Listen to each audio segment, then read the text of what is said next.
This is the Tornado Trackers podcast.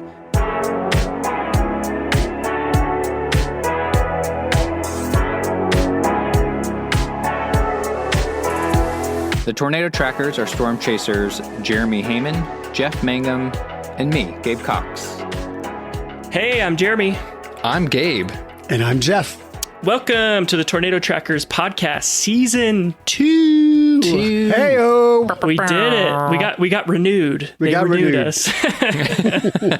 Welcome to the podcast. This is a podcast about storm chasing, severe weather, and the three best friends who are out there doing all that out there. And then we're making a podcast about it. And we've got one season in the can.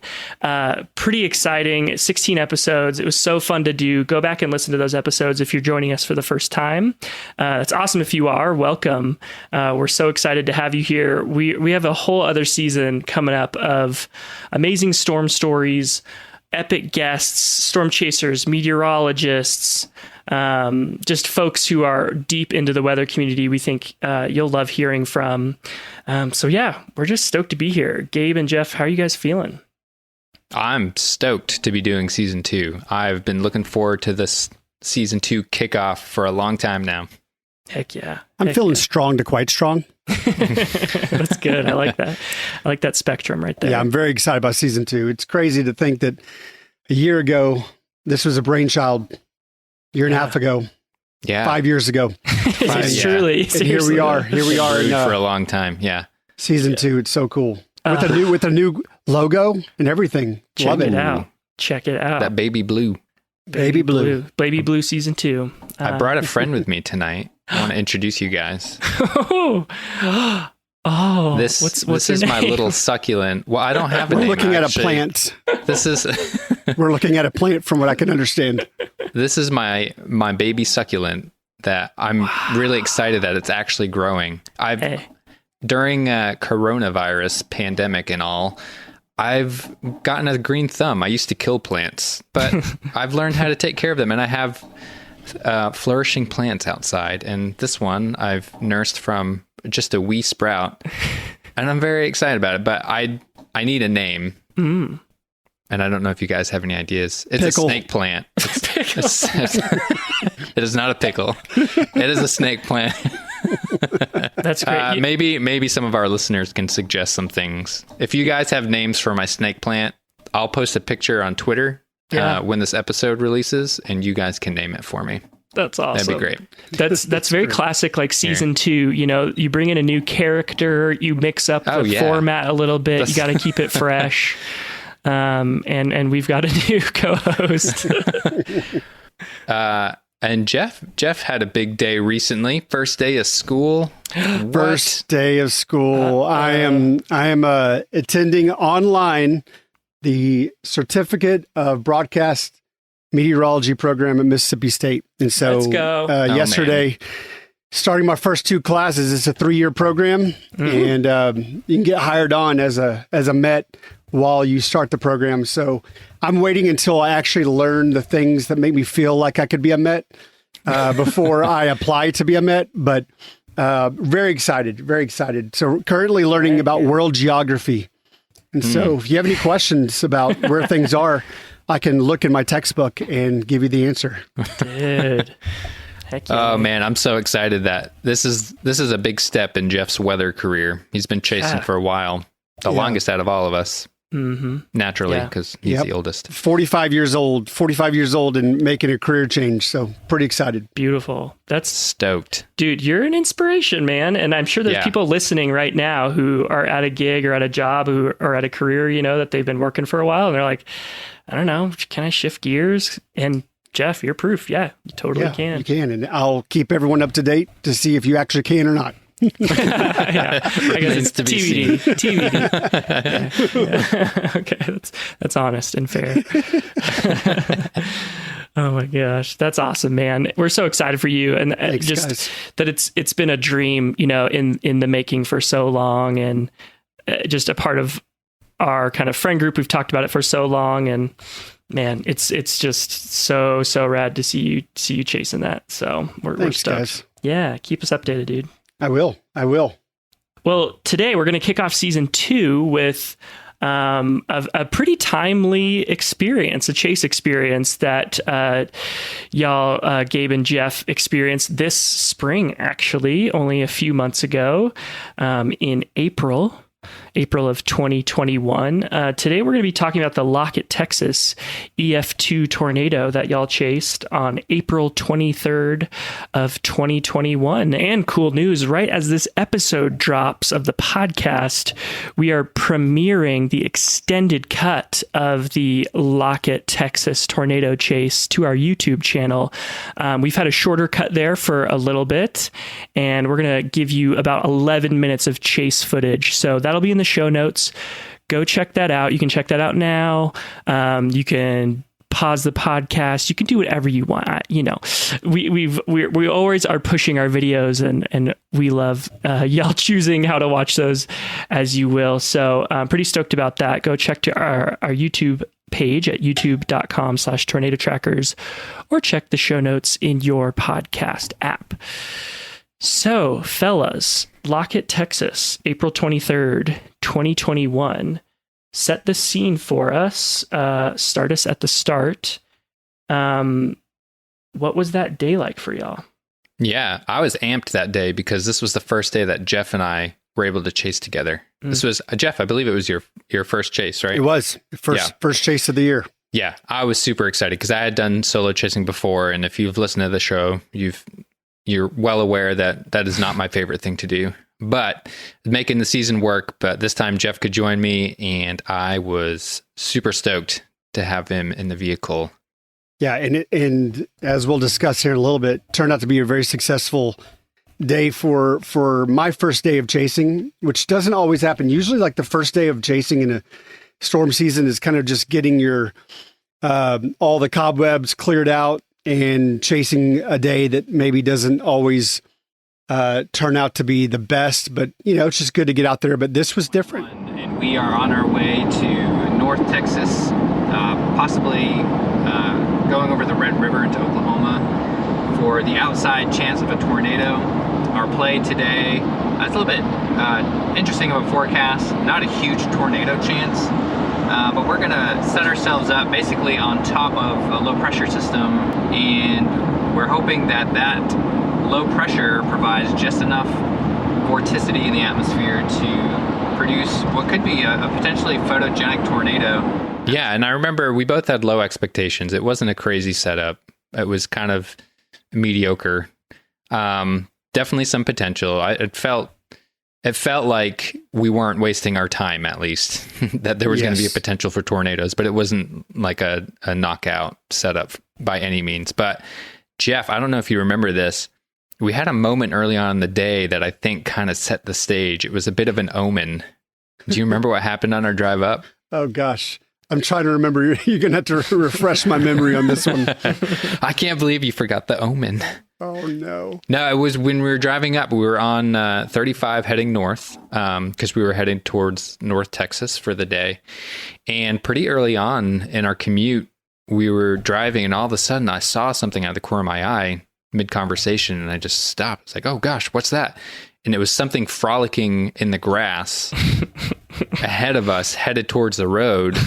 Jeff slowed way down, and we realized it was a coyote. That's right. But we it was almost just smashed a coyote. It was majestically like leaping through this tall grass on the side of the road. We stopped, and it stopped, and then it took off in the other direction. And that's when I knew. That's when you knew. Be a good day. Is it? I've always said coyote. Is it coyote or coyote? It's coyote. Coyote.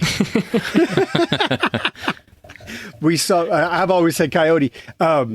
Yeah, because everyone knows when you see a coyote, it means tornado outbreak is imminent. Is that what they're teaching you? You'll read that in your textbook, Jess. Yeah. Yeah, that's going to be in my textbook. No. That's in chapter 11. Yeah. Oh, no. That's a sign. That's a bad sign. I'm going to get a pet coyote. Release the hounds. Awesome. So marginal-ish setup meteorologically, but from a spirit animal standpoint, very strong. Very strong. High risk. Yeah. High risk. Awesome. So y'all are kind of heading up to what would you call that area of Texas? It's kind of like the armpit area of Texas near that's accurate. Yeah, you call it that. I'm very sorry for folks who live there. Texas, I don't mean that offensively. It is. It's like where North Texas and the Panhandle meet. Yeah. But an active area this year, it felt like that was a pretty hot spot for tornadoes generally. And kind of early in the season. I mean, kind of mid to late April. This was kind of a strange season timing wise. So yeah. And one of the things that I remember in the days leading up to that storm chase day was there were meteorologists and storm chasers describing the meteorological setup of what that day would be like. And they said if there would be tornadoes to drop, they would be very picturesque. And I don't think we necessarily remember all the meteorology that went into that. But that got the juices going. Yeah, because up until that point, it had been a lot of grungy kind of rain-wrapped tornadoes where the storm is actually wrapping curtains of rain and blocking the view of the tornado. So the thought of having something picturesque, especially on Jeff's first chase, was really exciting. And, I think I won't speak for you, Jeff, but I think I had pretty low expectations and I was trying to keep them low. So I'd be pleasantly surprised by anything that happened. But man, I was just hoping internally, like, oh, please let something happen. This is Jeff's first day. Don't know how many times he's going to be able to come out. Like, please, please, please let this be the day that we see picturesque tornadoes. See, that's friendship. That's friendship right there.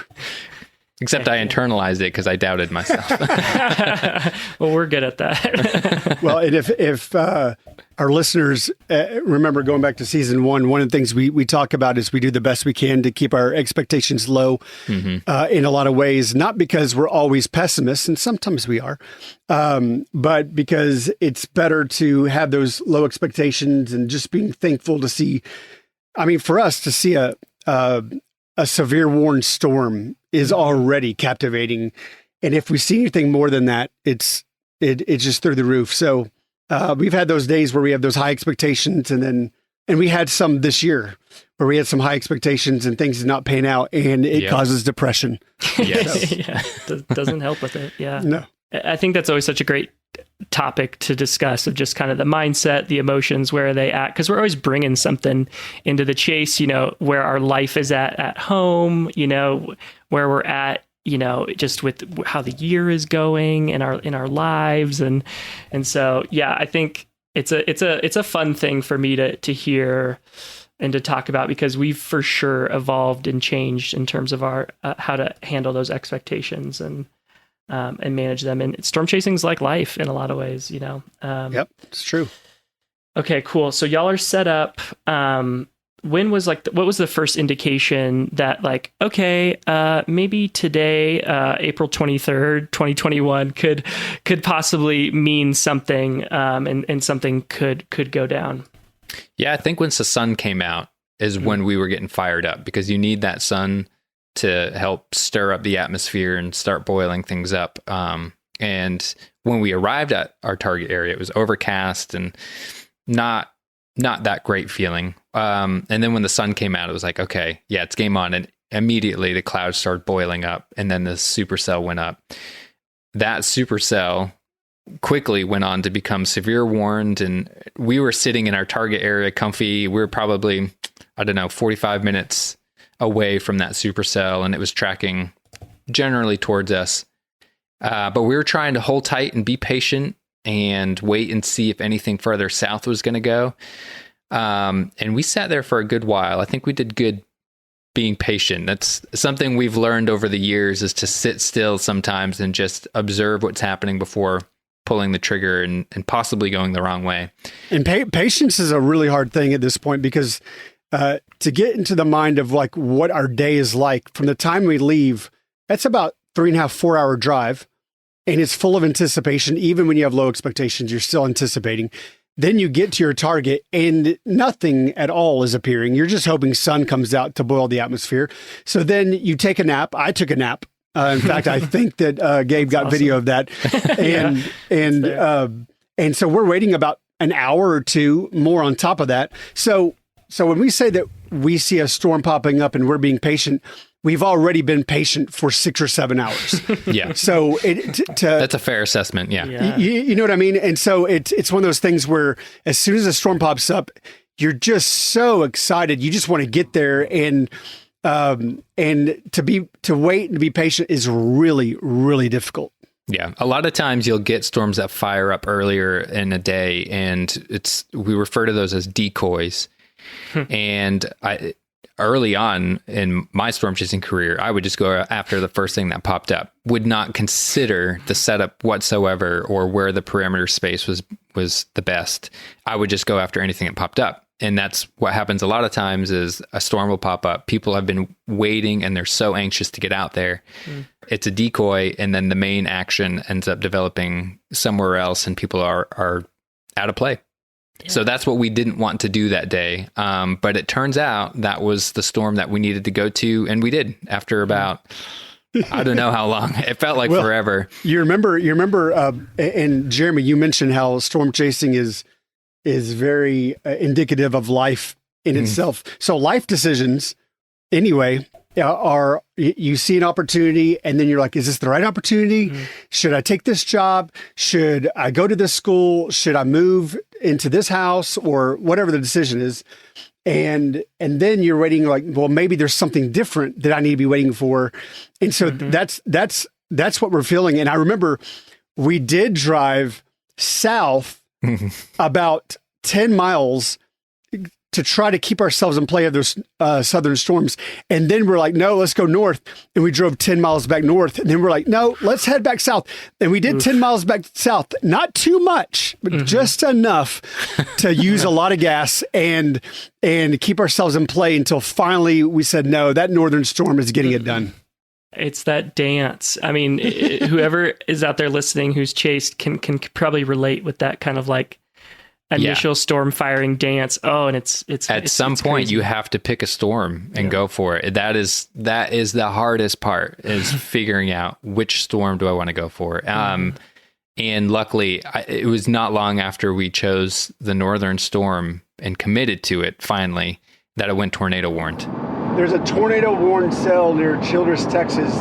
We have been positioning ourselves in between that storm and a storm that's to our south that looks like it's going to explode sooner than later, trying to make a decision on which one to go to. It's one of those decisions that we have to make when we're storm chasing. And so we've decided we're going to go towards Childress, since this is a mature supercell.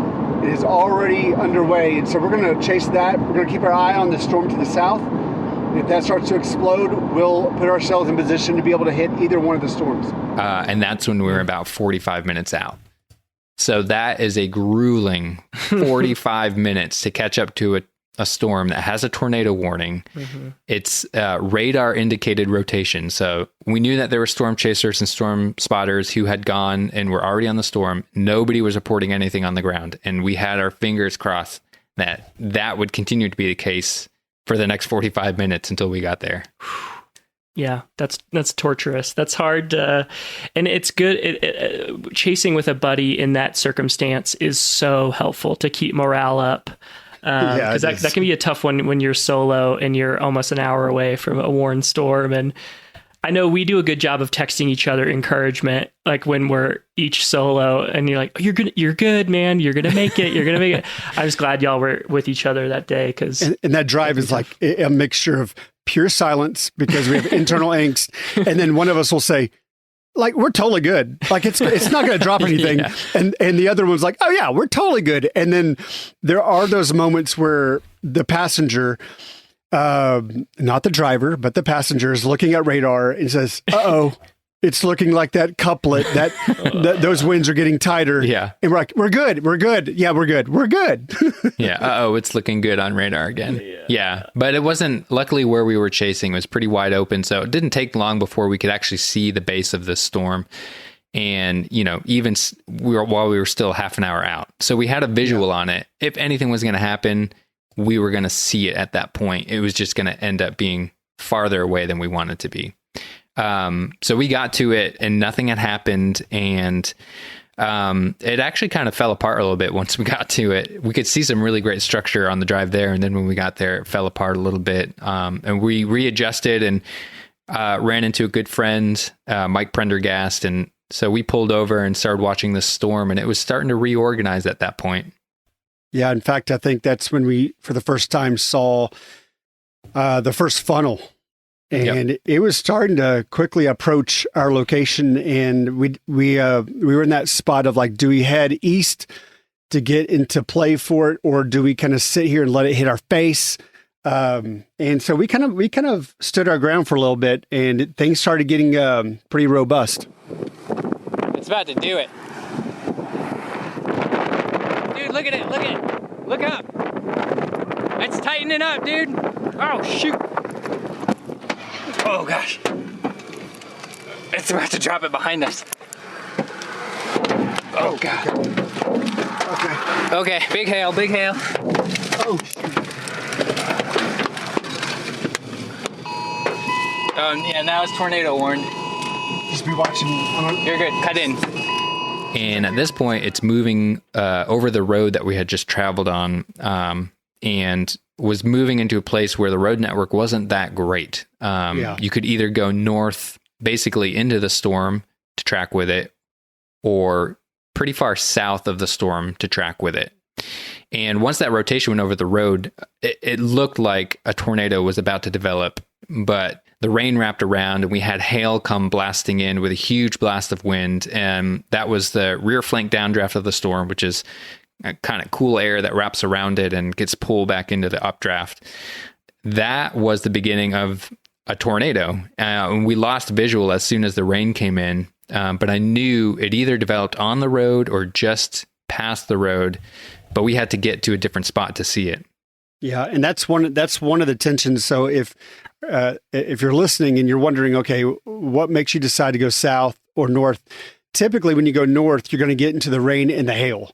Mm-hmm. But because these storms are typically going northeast, and often if it gets strong enough, they'll start just going east. But northeast, going north is your quickest route to get into a view that you want, but you don't want your windshield blown out by hail. And so going south is typically a longer drive, but you have a good visual on things and you have your windshield. Yeah. Okay. Awesome. So making good decisions, which comes with experience. So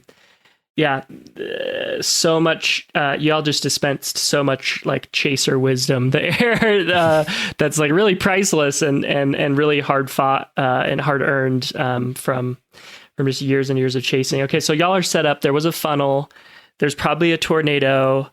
You can't quite see it. When does it start to turn into something that's a little bit more that people can see in the footage of like, oh wow, okay, we're capturing a tornado now. We see a tornado. Yeah. So this is when we reached our east road option that was going to allow us to track with the storm. It wasn't a perfect road. It was a little farther. Well, actually, I should say a lot farther away from the base of the storm than we typically want to be. But because the road networks were so poor, that was our decision. And that's the hard part in storm chasing is you have to be just completely reactionary to the road network around you. Mm-hmm. You have to consider the storm behavior and what your goals are as a storm chaser, and then see what roads will allow you to do that. And so it's just madness, really. I mean, it's just constant nonstop checking whatever options are available and making sure you're not overlooking some road that, you don't see until you're completely zoomed into Google Maps or whatever. So we found this road that we were comfortable with. There were a lot of storm chasers who were also taking that route in front of us and behind us. And it was only just a few miles down the road. Once we finally got around that rain curtain that had blocked our view, there was a white funnel off in the distance. Must have been 4 or 5 miles away. It was a bit hazy that day. The humidity was high, so it was not a high contrast tornado, but that was it. That was Jeff's first tornado of 2021. And we were both stoked and pulled over immediately and got out and started shooting. You want to pull off and get it? Yeah, let's pull off and get it. Happy first tornado 2021, dude. Dude, that's gorgeous. All right, brother. Let's go get it again. Yeah, it was fantastic, and I remember the storm just looked healthier and healthier and healthier on radar. Like, so sometimes when you see a tornado, and it drops, and you watch it for a bit, and then it goes back up. You're not really sure is that as good as it's going to get for the day? Like, was that the big show? And at that point, if that was the big show, that was enough. Like it was already fantastic. But that storm was showing signs that it was going to become a cyclic, supercell, meaning that thing was just going to keep spinning and spinning and spinning, and the possibility of dropping more tornadoes. Yeah. And the thing along with that was the road that we were on, we realized eventually it turned northeast. Yeah. And so we knew that it was going to close the gap, that 4 or 5 mile gap that we currently had with the base of the storm. It was going to close that off, and the storm was going to end up going over the road that we were on if we continued to track the storm on that road.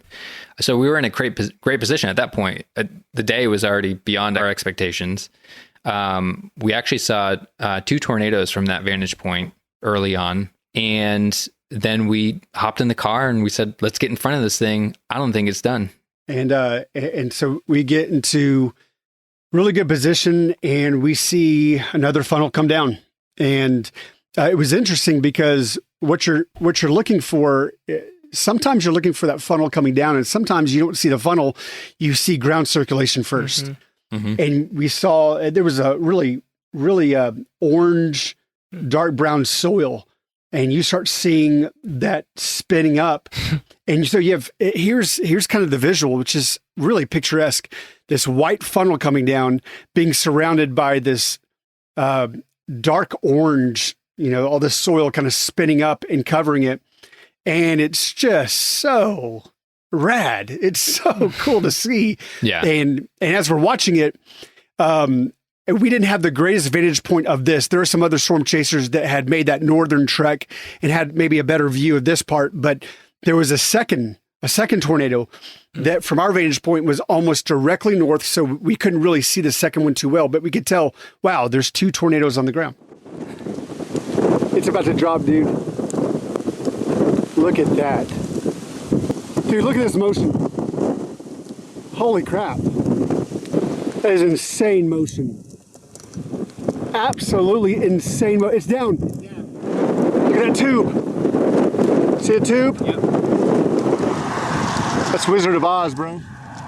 Yeah, so there was this huge lowering that tornado was actually rotating around. And this lowering is what we call a wall cloud. You'll hear us talk about it more and more, but it's basically an extension of the base of the storm. And if there's rotation in that wall cloud, that's the first step towards tornado genesis. And so we had, this wall cloud was just huge. I remember that. It was just this massive wall cloud. And we had these little tornadoes, like Jeff said, there were these skinny tornadoes kind of spinning on the outside edge of that. So they were kind of being shunted really quickly. They weren't, typically you have a tornado that forms sort of in the middle of a wall cloud. And so the rotation of the wall cloud doesn't really affect the forward motion of the tornado. These funnels were forming on the edge of the wall cloud. And so I remember them moving really quickly from west to east from our vantage point. And they didn't last long, and they kind of just whisked up and then were gone. But we knew based on the motion of this wall cloud, like this thing's wrapping up. This thing is spinning hard, and it's probably about to put down a bit bigger of a tornado than what we've just seen. And boy, oh boy, did the coyote confirm. And y'all should check out this footage to see in living color these descriptions that Gabe and Jeff are giving on the video, which you can check out in the show notes or at youtube.com/tornado trackers. It's right around like the 440 mark is when you start to see this really beautiful orange funnel happen. And it's just stunning. Like the gray, blue of the sky, the green of the grass, the orange of this funnel. It's just like, holy cow. Like this is crazy that this is happening right now. It's so stunning. It's amazing they all captured this. It definitely calls to mind Gabe's footage of the Ray, Colorado tornado of 2016. Kind of similarly. Had the same, very similar color palette. Yeah, just crazy stunning. I want to go storm chasing so bad right now. That's it. We're done with this podcast. Let's get out of here. Okay, so y'all are like, okay, this thing is cyclic. This thing is cranking. It's not going to die out. The chase is on. What is y'all's storm chasing decision making look like with the road network and with what the storm is looking like right now? Yeah, so the road we're on, it just was only going to keep closing that gap. And this is, now we're 3 tornadoes deep on a day where we had very low expectations. And the storm is looking the best it has all day. And so we made the decision, like, let's keep going. Let's try to get in front of it. Not too far. Like it's about to do something. So we want to just stay with it. And we went down the road, not too far. It's funny when you look at the footage, we ended up parking next to this small line of trees, this little grove of trees. It was literally the only grove of trees in miles. It's so true. I don't know why we stopped there. It was a sad decision in hindsight. We stopped because we were trying to get a read on this wall cloud, and all of a sudden, I was about to hop back in the car and say, let's drive down the road a little bit more because it looks like it might happen soon. But before I could even say anything, I get in the car and the funnel's dropping right there, right in front of us. And I think I yelled at Jeff. I was like, don't go, don't go, don't go. Because it was just about to happen. The previous tornadoes were pretty brief. They happened pretty quickly. So, once it starts to happen, you just kind of pull over and you gotta go with what you got. You gotta go with the viewpoint that you have. And so that was kind of what I was saying is like, hey, this is happening right now. Mm-hmm. We just gotta hop out and film it. And sure enough, this really gorgeous bright white funnel touches down and kicks up that orange dirt again. And you, like Jeremy said, you got the blues in the background from the storm. And it was just a really phenomenal, beautiful looking tornado. It's about to come back down. All right, let's intercept this thing, dude. Let's go across the road. What's that? Let's intercept it. Going again. Yep. It's a merry-go-round. Yep. Don't go. Don't go. Don't go. Don't go. Don't go. Oh, it's we've had some really picturesque tornadoes. This one was right up there. This makes me think like when you're looking at a textbook or a magazine of a tornado, like this was it. Yeah. It was gorgeous and it was just full on healthy. It's such a beautiful tornado. And like y'all said, I mean, kind of a perfect situation in terms of open field, high contrast. It's just what you hope for. It's what you shoot for. You don't want to expect it because you don't want to be let down like we talked about, but what an awesome catch that y'all got. I mean, it's so good. So, okay, tornadoes on the ground. Y'all are captured in great footage. Y'all don't stop for that long. Like you got to keep moving, right? Like the storm's not going to wait for you. So y'all keep chugging forward. Yeah. Well, at that point, it's hard because, like I said, we don't know how long the tornado is going to last. The previous tornadoes were really brief. They touched down for maybe a minute, even less than that. But this one is lasting a little bit longer. And so we were right with it when it dropped. And so as a tornado is continuing on, we're there trying to get as steady a shot as we can. I've got the tripod out. Like this is the moment where we're trying to get the best footage that we can. Shot really well. We didn't want handheld shaky footage through a windshield with windshield wipers in front of it. As a filmmaker, that makes me cringe. I have to do it sometimes. Just, it's case by case. But this was a scenario where I was able to get the tripod out. I was able to get out of the car and set up. But like I said, now it's moving away from us and it's staying on the ground, shockingly. Like I didn't expect it. I thought it was going to be a brief touchdown again, but it continued on. So Jeff actually yells out, I was like, should we keep going? And I'm like, we should, but I'm getting a great shot. What do you think? Yeah. All right, give me 2 seconds. I just need to get the stock. Go, go, go. Fly, dude. This is far and beyond anything that has happened so far.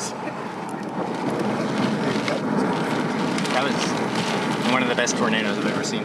And so we ended up, we had to go. It was continuing on, it's getting away from us. And so we hopped back in the car and we started driving. And actually, as we started driving is when it started to dissipate. But it was really cool because all these other storm chasers who were out, who probably had similar expectations as we did, are all on the side of the road watching this really magnificent natural phenomenon. And just, I know we passed legendary storm chasers who we've known, people that I admired as a kid. Tim Marshall was one person we passed, and we're going to get him on the show here later in the season, which I'm really excited about. It was just such a cool moment to know, like, hey, everyone put in a lot of work today and it paid off.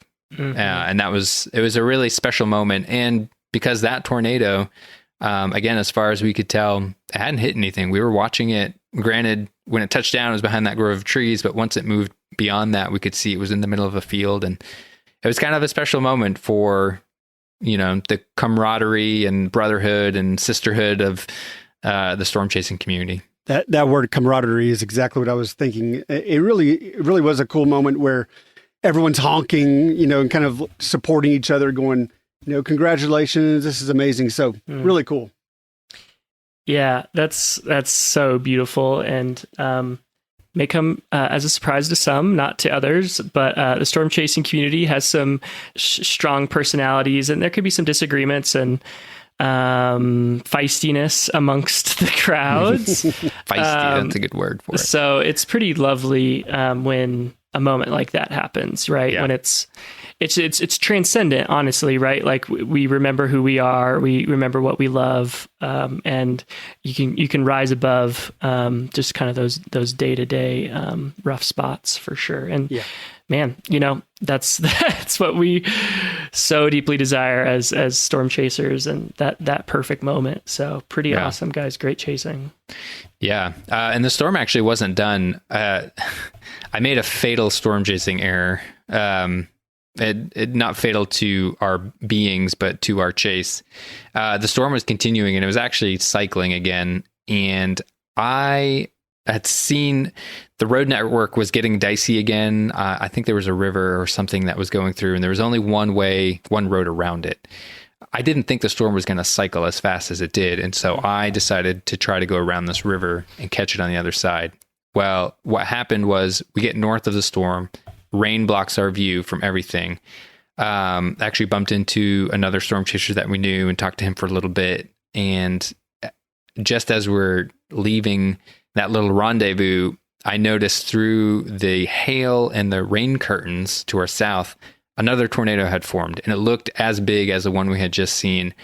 I tried to film it. It didn't really come out on video that well. Turns out that was actually even more photogenic than the one we had just seen. Some chasers got some really incredible pictures and video of it. But unfortunately that one did hit a home.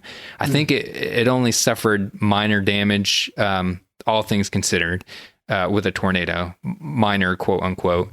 The house was not leveled, but there was damage, and some other storm chasers got video of that. I'll try to look it up and see if I can put it in the show notes. But yeah, that was a poor choice of navigation on my part.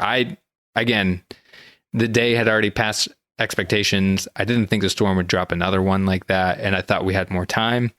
I tend to think a little too far ahead when I'm storm chasing and try to get way ahead of circumstances. And that was another case where I thought too far ahead instead of just sticking with the base of the storm. So it's my bad. You see it? Is it blue? Is it dark? I can't really see it anymore, but it's there. Yeah, I saw it. Shoot. We were in a situation that reminds me of the very first situation of the day we were in. Was you either go north to get quicker into position, or you take that southern route that's going to be harder and a little longer. And this time we went north, and it just didn't pan out. And we got lots of hail and lots of rain. But it's hard, at least I think for me, it's hard to maintain that hunger for the next tornado after you've seen a few and you've seen such a picturesque tornado. It doesn't mean I don't want to see it. It's just there's a level of satisfaction that's already there. So and maybe this is just me. It's a little bit less painful if you miss something, because you're like, well, we just saw something fantastic. If we hadn't seen anything up until that point and made that navigational error, I would have cried all the way home. Yeah. Because that was a gorgeous tornado. But we had seen some really magnificent things, and I was very happy with the intercept we had just had minutes before. But yeah, it would have been nice to be in position for that last one. Yeah, there's probably something to say physiologically, like adrenaline going and then leaving your body, and you're kind of like, oh, okay. Yeah. I'm sleepy now. Yeah. Need nap. Need some bad fast food and a nap. That's right. Which we did do. Celebrated with some Chick-fil-A. That's true. Yeah. That's not bad fast food. That's good fast food. Yeah. We would love to be sponsored. Yes. By the way, Chick-fil-A. We accept. We accept preemptively. We accept your terms. Let's just go ahead and say we are sponsored by them. Okay. Let's just speak that into some existence. Yeah. Manifest that. Absolutely. I do have a question for Jeff to kind of close things out. Get ready, Jeff. This is unplanned, everybody. Very nervous. This was your first chase of the year. And in hindsight, it was your best chase of the year. Yep. You only had, was it one or two other ones? 3 days. 3 days that I was able to chase. Usually it's 20, 25, 30, but 3 days. This was one chase. This was one chase, which was 1 day. And the second chase was 2 days. Yep. This was by far your best chase day. Yep. So you have this one epic day to look back on. And I feel like a lot of people, I know I would, especially early on in my career, and maybe even now, actually, if that was the only day that I had, I might spend a lot of time thinking about what I missed and not at all appreciate what I saw. And I know from hanging out with you throughout the storm season, outside of chases, that this storm chase meant a lot to you. And the fact that you missed out on so much did not steal from how much you enjoyed this day and how much you look back on it, despite it being really the only tornado day for you in 2021. Yeah, it's a great question. It was it's kind of twofold. On one end, if I did not have this particular day, it would have been an unnerving storm chase season for me. Like I don't think I've gone, 8-9 years without seeing tornadoes. And so if I had not had this day, this would have been the first year. And that was in my mind in the following chases, like the following month, going, man, if I didn't have that Lockett, Texas day, it would have been a legitimate drought. But I think once I saw that first one, it was like something in me already was like, okay, now I can get on the rest of the season, and no matter how often, and I knew I wasn't going to be able to chase that much. So when I saw that first tornado, and then we saw all five tornadoes, I think for me, it was a sense of it was very gratifying, and it allowed me not to feel like I was freaking out every time you or Jeremy or all storm chasers were chasing these other great setups. I was able to go, you know what? I got 5 tornadoes in a day. And so it was such a big day for me. And I look back going, if I didn't have that day, I don't know that I'd be allowed to speak into season 2 of this podcast. We'd have let you. You just have to pay us or something. That works out good. Yeah, that's good. That's good. And yeah, just gratitude can really buoy a person through hard times, hard seasons, and having, that experience. That's pretty amazing, man. And like we always say, getting to do that with one of your chase partners and one of your best friends, that just is the icing on the cake. Yeah. Yeah. And it's, we say it all the time. Storm chasing is a lot like life. Like if you're focused on what you're missing out on, It's going to steal the joy from what you got to do. And I've had seasons like that. I mean, when I moved back to Florida and wasn't really a part of the team, as far as storm chasing goes, I was just managing social media accounts. I was focused on what I was missing out on, and I was miserable. And I saw some cool stuff living in Florida. But I was so focused on what I was missing out on that it just stole the joy from storm chasing for a long time for me.